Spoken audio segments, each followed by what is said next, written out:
Shri Ram ji Gurukul institute के YouTube channel पर आप सभी विद्यार्थियों का हार्दिक स्वागत है। विद्यार्थी, आज हम पढ़ेंगे हाई स्कूल मैथ। जैसा कि आप जानते हैं कि इस समय हम प्रश्नावली 3.1 में प्रवेश कर चुके हैं, जिसमें दो चर राशि वाले रैखिक समीकरण का जिक्र किया गया है। आइए देखिए इस प्रश्नावली का पहला प्रश्न क्या है। पहले प्रश्न में आपको दिया गया है कि आफताब अपनी पुत्री से कहता है 7 वर्ष पूर्व मैं तुमसे 7 गुनी आयु का था, अब से 3 वर्ष बाद मैं तुमसे केवल 3 गुनी आयु का रह जाऊंगा। क्या यह मनोरंजक है?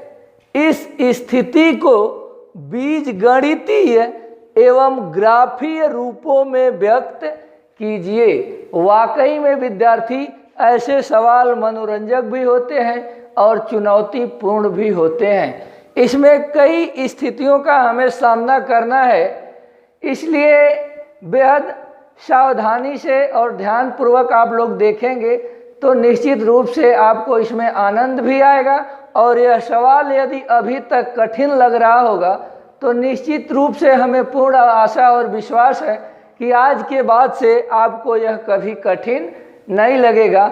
आइए देखते हैं। सबसे पहले आप इसमें देख रहे हैं कि जिक्र 7 वर्ष पूर्व और दूसरे स्टेप में 3 वर्ष बाद, यानी कि 2 कथन हैं। पहला कथन आप ध्यान दीजिएगा, ये 7 वर्ष पूर्व मैं तुमसे 7 गुनी आयु का था। एक शर्त यहाँ तक आपका है और दूसरा कह रहा है अब से 3 वर्ष बाद मैं तुमसे केवल 3 गुनी आयु का रह जाऊंगा। यानी कि इस प्रश्न में 2 शर्त है, हमें 2 शर्त पे काम करना है। तो सबसे पहले हम क्या करते हैं कि भाई बात इसमें 7 वर्ष पहले की भी है आज से, और अभी आज से 3 वर्ष बाद भी है। 2 कंडीशन है, तो हम दोनों की वर्तमान आयु को पहले मान लेंगे। माना कि आफताब की वर्तमान आयु x वर्ष हो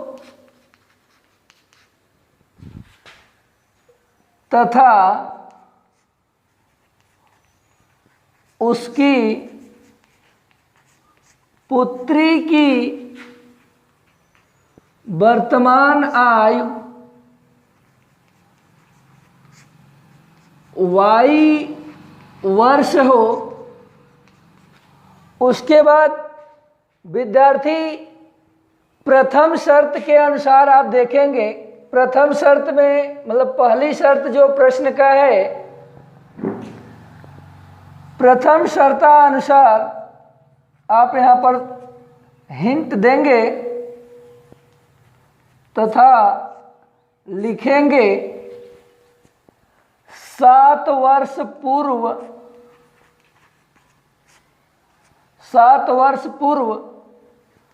आफताब की आयु। अब आप कल्पना करिए, यदि कोई व्यक्ति आज 20 वर्ष का हो तो आज से 7 साल पहले कितने वर्ष का रहा होगा, तो आप आसानी से बता देंगे कि 13 साल। तो भाई 13 वर्ष कैसे आया आपका? तो आपने आज वर्तमान की 20 वर्ष में से 7 वर्ष घटाया, तब ना आया।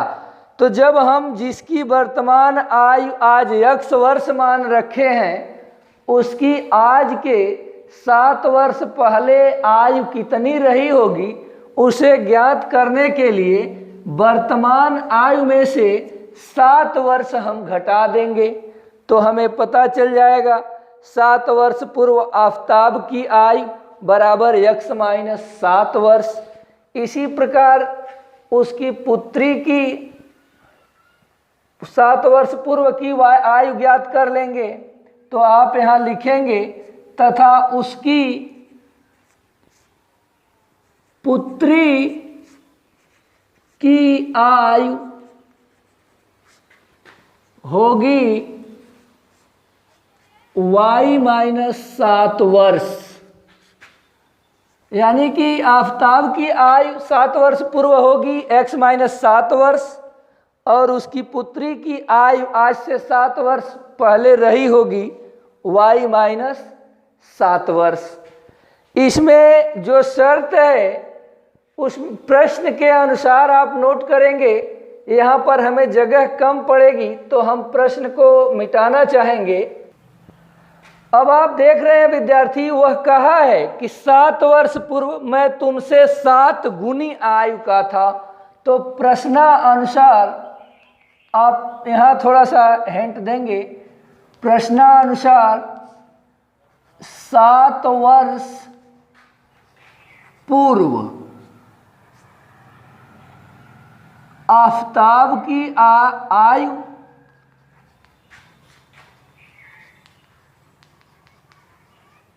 आयु बराबर 7 गुणे उसकी पुत्री की आयु। ऐसा क्यों किया गया विद्यार्थी? क्योंकि 7 वर्ष पहले आफताब कितने गुना था अपने पुत्री का? 7 गुना। तो उसकी पुत्री की आयु में यदि हम 7 का गुणा करा दें तो आफताब की आयु के बराबर उस वर्ष की मतलब आयु हो जाएगी उस समय की। तो जब आप आफताब की आयु यहाँ पर देखिए कितना निकाले हैं, x-7 और जो है उसकी पुत्री का आयु निकाले हैं, तो उसमें हमने 7 का गुणा कराया, यानी कि 7 और गुणे y-7। इसके बाद इसको हम पहले हल करेंगे, फिर आगे देखते हैं। विद्यार्थी आप पहले इसे हल कर लीजिए। आप इसे जब देखेंगे हल करेंगे तो x-7 बराबर 7 का गुणा y में होगा 7y, और माइनस प्लस का गुणा होगा तो -7×7=49। उसके बाद विद्यार्थी आप एक काम करेंगे कि अंक एक तरफ कर लीजिए और अक्षर एक तरफ कर लीजिए। तो यानी कि आप 7y को दाएं पक्ष से बाएं पक्ष में लाएंगे तो यहाँ पर देखिए ये प्लस है, इधर आएगा तो माइनस हो जाएगा 7y, और बराबर -49 है, तो यहाँ -7 को पक्षांतर करेंगे तो यह आपका +7 हो जाएगा। इसे जब आप एक लाइन और आगे ले जाएंगे तो आपको मिलेगा x-7y और बराबर -49 में से +7 आपका घट जाएगा, तो आपके पास बचेगा मतलब -42। ये हो जाएगा आपका समीकरण नंबर 1। इसके बाद आप दूसरी शर्त पे चलेंगे। द्वितीय शर्त में विद्यार्थी कहा जा रहा है, द्वितीय शर्त में अब से 3 वर्ष बाद मैं तुमसे केवल 3 गुनी आयु का रह जाऊंगा। तो अब से 3 वर्ष बाद की बात है, और हमने वर्तमान आयु उन दोनों लोगों की x तथा y मान रखा है। तो हम लिखेंगे द्वितीय शर्तानुसार, द्वितीय शर्तानुसार 3 वर्ष बाद आफताब की आयु बराबर किसी व्यक्ति की आज की आयु यदि 5 वर्ष हो तो 5 वर्ष बाद भाई कितने वर्ष का हो जाएगा वह? तो आप बताएंगे 10 वर्ष। कैसे 10 वर्ष होगा भाई? आज तक का 5 वर्ष और अगले 5 वर्ष बाद तक का 5 न होगा, तो 5 मिला करके आपका 10। किसी व्यक्ति की आज उम्र अगर 21 वर्ष हो तो 3 वर्ष बाद उसकी उम्र कितनी हो जाएगी भाई? 21 + 3 यानी कि 24 वर्ष। उसी प्रकार जिस व्यक्ति की उम्र आज x वर्ष है तो 3 वर्ष बाद उस व्यक्ति की उम्र हो जाएगी x + 3 वर्ष। तो जब पूर्व कहेगा तो आप घटाएंगे, और जब बाद कहेगा तो वर्तमान आयु में जोड़ेंगे। इसी प्रकार 3 वर्ष बाद उसकी पुत्री की आयु,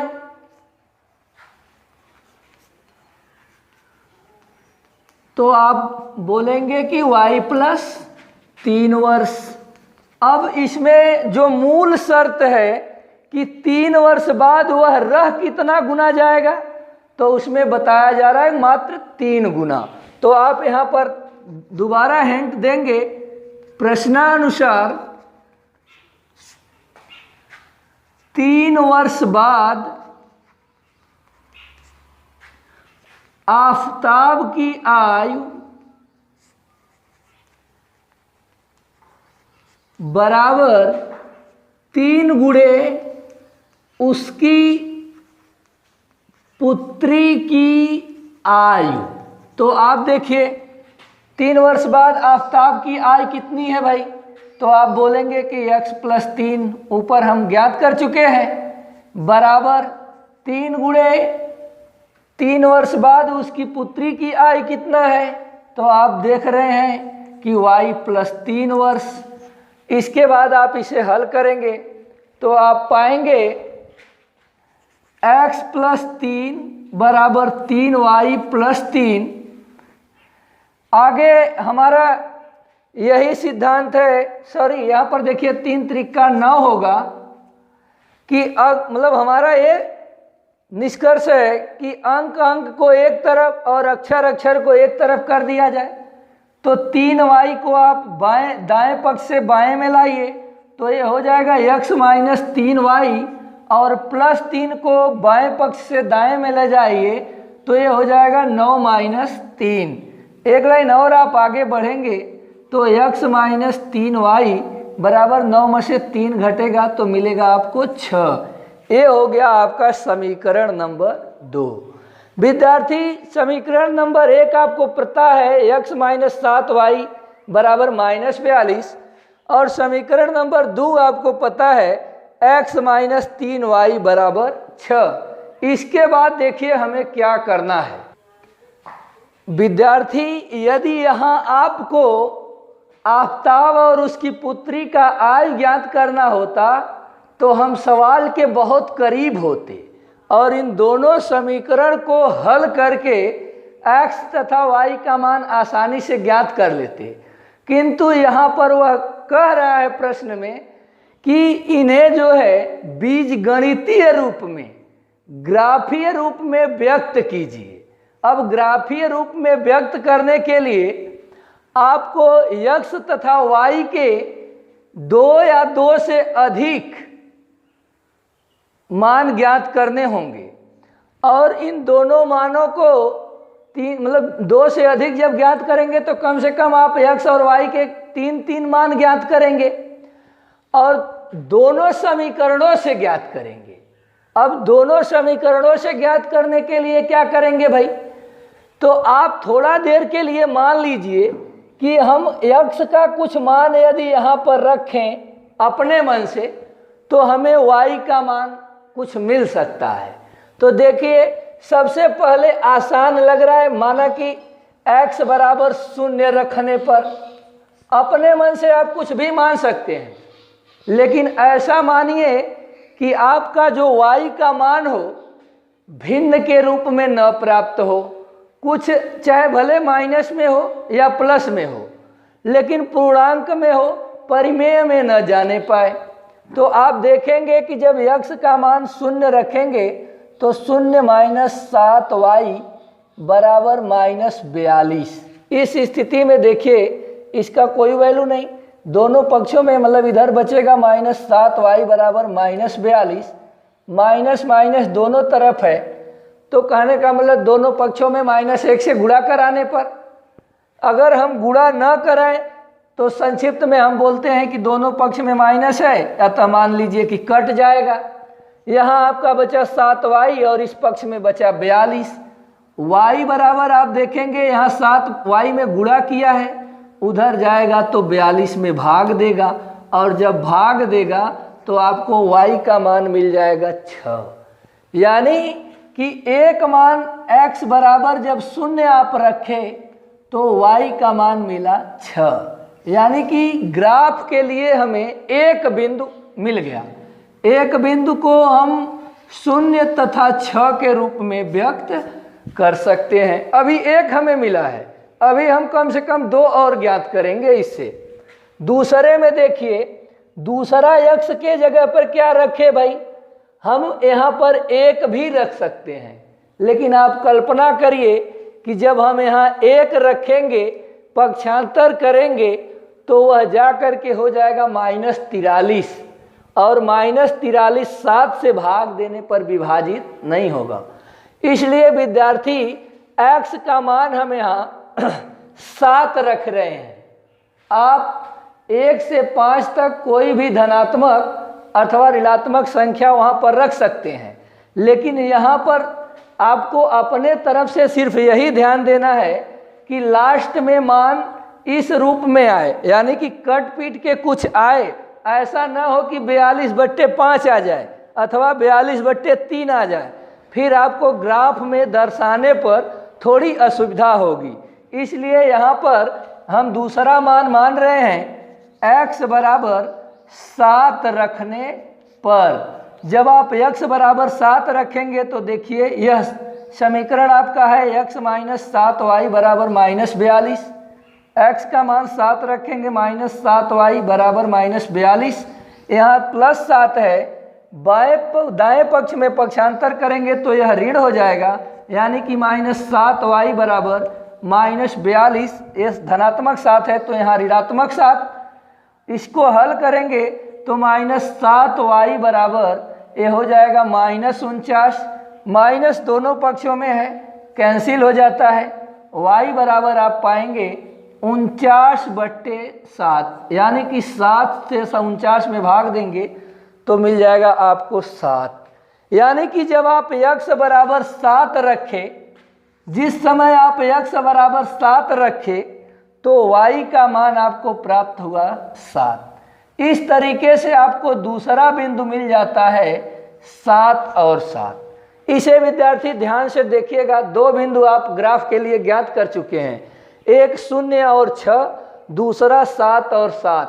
तीसरा एक बिंदु कोई हम और ज्ञात करेंगे, उसके लिए आप यहाँ पर थोड़ा जगह कम पड़ रही है तो इधर देख लीजिए, उसके बाद मिटाएंगे। तीसरा बिंदु में आप क्या लेंगे, +7 तो रख चुके, एक बार यहाँ पे -7 आप रख दीजिए। जब आप -7 रखेंगे तो देखिए, लिखिए x बराबर -7 रखने पर, तो आप देखेंगे कि x - 7y आपका समीकरण है बराबर -42 के। x का मान -7 रखेंगे तो -7y बराबर -42 होगा। -7 है, उधर पक्षांतर करिए तो पहले यहाँ पर -7y और बराबर -42, और -7 उधर जाएगा तो +7 हो जाएगा।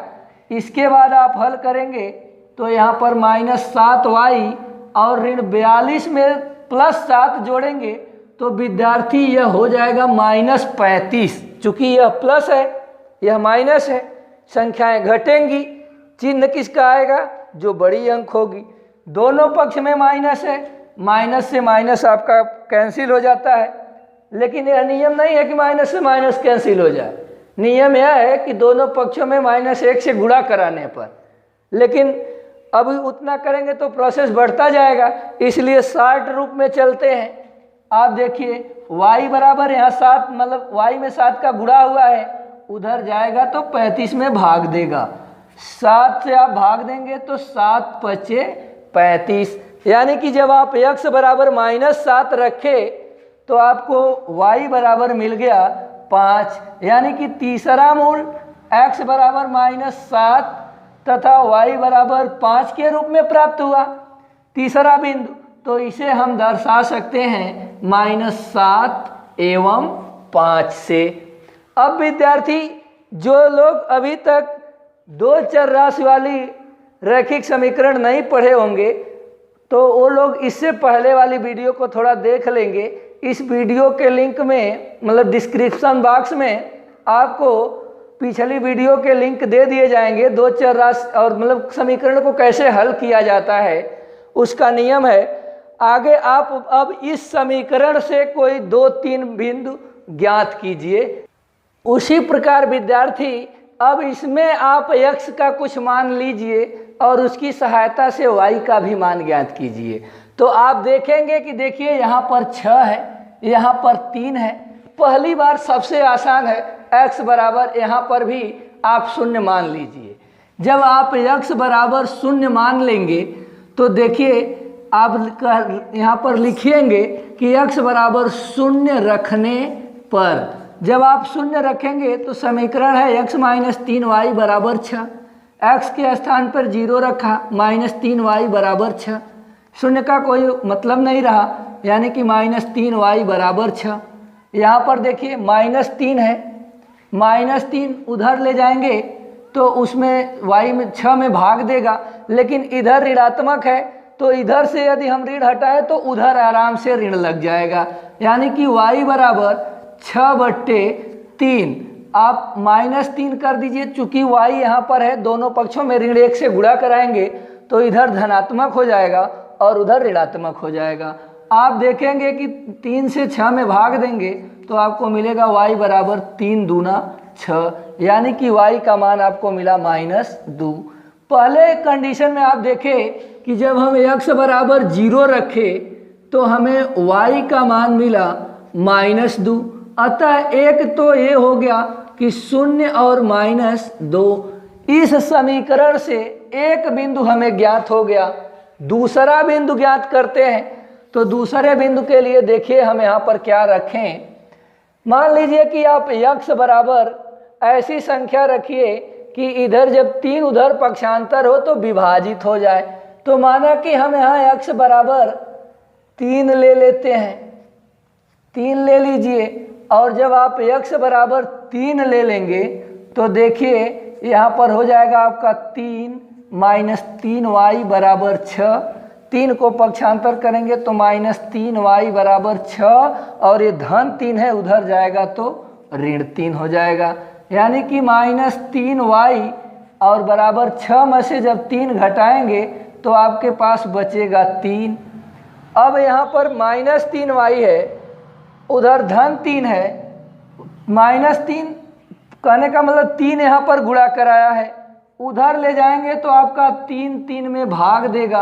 अब -y बराबर 3 से 3 में भाग देंगे तो आपको 1 मिलेगा, और जब आपको 1 मिलेगा तो यहाँ पर देखिए जब -y है और सिर्फ y बराबर हम ज्ञात करें तो हमें मिलेगा y बराबर 1। इस स्थिति में विद्यार्थी देखिए यहाँ y ऋणात्मक था, तो जब मान लीजिए कि y ऋणात्मक हमें करना नहीं है, या फिर दोनों पक्षों में -1 से गुणा कराने पर तो 1 आपका ऋणात्मक हो जाएगा और y धनात्मक हो जाएगा। इस तरीके से आप देखिए कि आपके पास जो है x का मान जब आप 3 रखें, x बराबर आप जब 3 रखें तो y का मान आपको मिला -1। इस तरीके से आपको मिला 3 और -1, यानी कि दूसरा बिंदु। अब आप तीसरा बिंदु ज्ञात करेंगे। देखिए आपके पास, थोड़ा सा मिटा दें इसे। इसके बाद विद्यार्थी देखिए आपको इन दोनों कंडीशनों में एक तो x का मान 0 आ गया, दूसरे में x का मान धन 3 आ गया। एक कंडीशन में हमें x का भी मान ऋणात्मक चाहिए ताकि ग्राफ में दोनों का बैलेंस अच्छे से हो सके। तो जब हम 3 रखे तो -1 मिला, तो एक बार हम x बराबर -3 रखते हैं, और जब -3 रखेंगे तो विद्यार्थी आप देखिए कि x -3y बराबर आपका 6 है। x के जगह पे आप -3 रखिए और -3y बराबर आपका 6 होगा।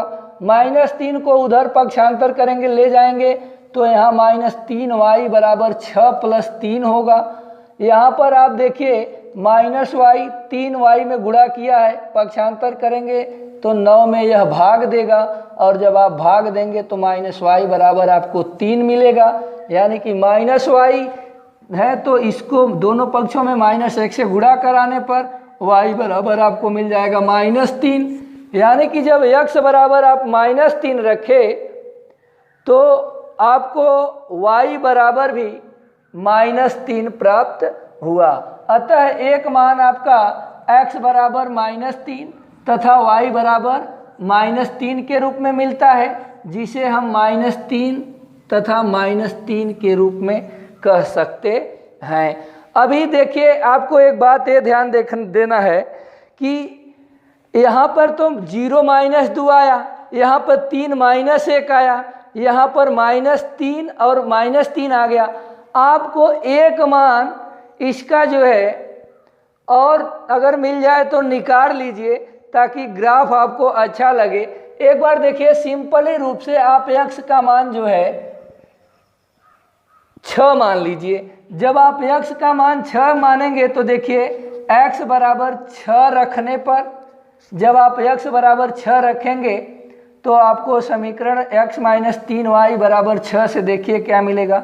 6 - 3y बराबर 6, 6 को पक्षांतर करेंगे तो -3y बराबर 6 - 6 हो जाएगा। और इसके बाद जब आप देखेंगे तो -3y बराबर आपको 0 मिलेगा, यानी कि -y बराबर 0/3, यानी कि 0 संख्या का भी मान 0 होता है। अतः y बराबर 0, चूँकि 0 पर माइनस का कोई फर्क नहीं पड़ता। तो x बराबर 6 तथा y का मान आपको इस समय मिला 0। इस तरीके से एक मान आपको मिल गया 6 और 0। अब आपको इसमें देखिए 4 मूल ज्ञात किए, इसमें भी आप 3 से अधिक भी ज्ञात कर सकते थे। इसकी हमें अभी आवश्यकता पड़ेगी। देखिए हम इसका प्रयोग ग्राफ पर कैसे करते हैं। विद्यार्थी, हम अपने सवाल में ग्राफ का भी जिक्र पिछले अध्याय में किए थे, आपको समझाए थे कि यहाँ पर ग्राफ में किसी समतल में हम जो है किसी बिंदु को दर्शाने के लिए एक ग्राफ का प्रयोग करते हैं। जो यहाँ पर देखिए आपका मूल बिंदु होता है, मूल बिंदु पे x का भी मान 0 होता है और y का भी मान 0 होता है। मूल बिंदु से दाहिने तरफ x अक्ष धनात्मक दिशा होती है और मूल बिंदु से बाईं तरफ x एक्सिस आपकी ऋणात्मक दिशा होती है। उसी प्रकार मूल बिंदु से ऊपर y अक्ष तक की ओर y का मान ये धनात्मक होता है, 1 2 3 4 5 6 7, और नीचे की तरफ जब आप देखेंगे तो y अक्ष का मान इधर मूल बिंदु से नीचे की ओर ऋणात्मक होता है, इसे हम y एक्सिस बोलते हैं। विद्यार्थी, हम क्यों 7 तक ही इस पर दर्शाए हैं? तो आप देखिए कि जो भी आप बिंदु ज्ञात किए हैं, बड़ी से बड़ी और छोटी से छोटी अंक लेटेस्ट 7 ही है।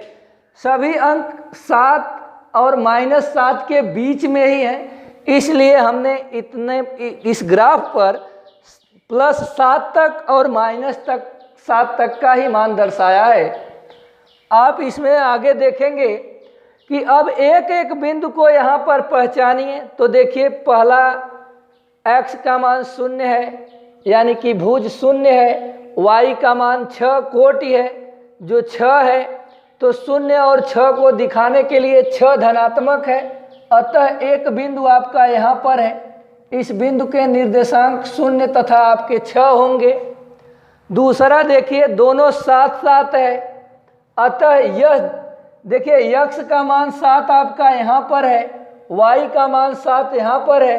दोनों का प्रतिच्छेद बिंदु जहाँ मिलेगा वहीं यह 7 और 7 होगा।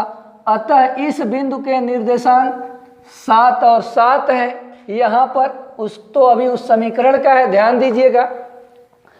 तीसरे स्टेप में देखिए, x का मान -7 है और y का मान -5 है। तो x ऋणात्मक 7 आपका यहाँ पर है और y धनात्मक 1 2 3 4 5 आपका यहाँ है। ये दोनों बिंदु जहाँ पर प्रतिच्छेद करेंगे वहीं पर आपका यह तीसरा बिंदु -7 एवं 5 होगा। इस प्रकार से आप इन तीनों बिंदुओं को देख लिए। जब आप इन्हें मिलाएंगे, बिंदु आपको पता चल गई। यह रेखा की लकीर हम आपके सामने से मिटा दे रहे हैं। इनको जब आप मिलाएंगे तो देखिए इसी प्रकार से इनका ग्राफ बनेगा। इस समीकरण का जिस रेखा का यह समीकरण है वह रेखा देखिए, आपकी रेखा की स्थिति ऐसे ही होगी। अब यह जब आप इसे ग्राफ पेपर पर बनाएंगे तो एकदम आपको अच्छे से पता चलेगा, थोड़ा सा भी इधर उधर झुका हुआ या टेढ़ा नहीं मिलेगा। हम आपको ब्लैक बोर्ड पे समझाने की कोशिश कर रहे हैं।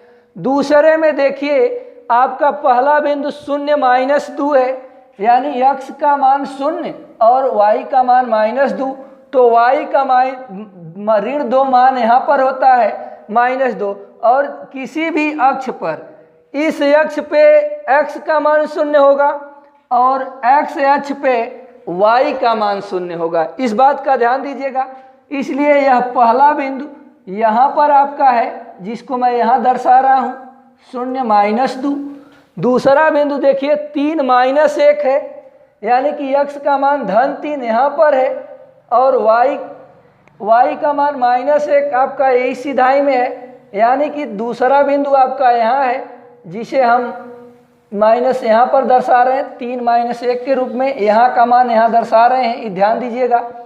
तीसरा मान आप देखिए -3 और 3 है, तो -3 और 3 यानी x का भी मान ऋणात्मक, y का भी मान ऋणात्मक, तो इसका मान आपका यहाँ पर जहाँ इन दोनों रेखाएं प्रच्छेद करेंगी, इस बिंदु के निर्देशांक होंगे -3 और 3। 3 बिंदु आपको पता चल गए। अभी हमें इस लाइन पे पहुंचना है, इसलिए एक बिंदु अंतिम वाला देखिए 6 और 0। 6 यहाँ पर आपका धनात्मक है, x का मान है, और 0 आपका x अक्ष पे y का मान होता है, इसलिए इस बिंदु का निर्देशांक होगा 6 और 0।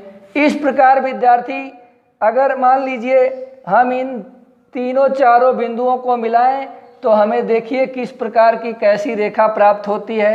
निश्चित रूप से आप पाएंगे कि इस तरीके से यह रेखा आपकी जाएगी और इसी तरीके से इन दोनों समीकरणों को हम ग्राफ पर व्यक्त करेंगे। पहले समीकरण का रेखा जो है यह है, दूसरे समीकरण की जो रेखा है वह आपकी यह है। इस तरीके से इसे आपको यहाँ दर्शाया गया। निश्चित रूप से यह जान लीजिए कि ऐसे सवालों को ब्लैक बोर्ड पर पढ़ाते वक्त वीडियो बनाना थोड़ा जटिल होता है। यदि आपको अच्छे से समझ में आया हो तो आप वीडियो को लाइक, कमेंट और शेयर अवश्य करिएगा, और यदि अभी तक आप हमारे चैनल को सब्सक्राइब न किए हों तो सब्सक्राइब भी कर लीजिएगा, ताकि आगे सभी वीडियो आप तक आसानी से पहुंच पाएँ। और जो है विद्यार्थी, अभी और भी मज़ेदार तरीके से आगे के सवाल बताए जाएंगे। फिर हम आपसे मिलेंगे नेक्स्ट अगली वीडियो में अगले प्रश्न के साथ। तब तक के लिए आप लोगों को हरिओम, जय हिंद, जय भारत।